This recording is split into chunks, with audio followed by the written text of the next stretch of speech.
Most of us grew up hearing the same thing. You must follow the Quran and the Hadith. It sounds natural. It sounds like the only way to be a believer. But I want to ask you a question. Did Allah actually command us to follow Hadith? Not what our Imam said, not what scholar repeated for 1,000 years, but what Allah say in His own book. When you look at the Quran, the command is always the same. Follow the revelation. In verse 10-15, the messenger himself is told to say, I only follow what is revealed to me. If the Quran was incomplete, if it needed thousands of extra Quranic narration, written hundreds of years later to make sense, wouldn't Allah have warned us? Instead, Allah uses the word hadith in a way most people never notice.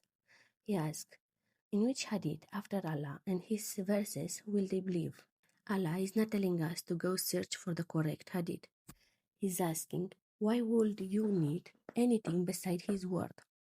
Now let's talk about the foundation. We are taught that Islam is built on 5 pillars: Shahada, Salah, Zakat, fasting, and Hajj. This is the first thing most of us learn, but where the details, structure of those pillars come from? Shahada from Hadith, Salah from Hadith, Zakat from Hadith, fasting from Hadith, Hajj from Hadith. Think about the weight of that. The entire practical structure of religion is taken mainly from Hadith literature, not directly from the Quran itself. Reports written generation after the revelation ended. If the pillars of your house are not anchored in revelation but in human tradition, how secure is your faith? So where did this start? It started with people. Layer of tradition, laws, and ruling added generation after generation by people trying to regulate every part of life. Over time, those layers became the religion itself. If the Quran was pushed into the background, people say, we follow the Quran first. But if your daily rituals, your laws, and even your understanding of woman come mainly from narration outside the Quran, then who are you truly following? Allah or the system built around His book? Now the most common objection I hear is, but how would we know how to pray without hadith?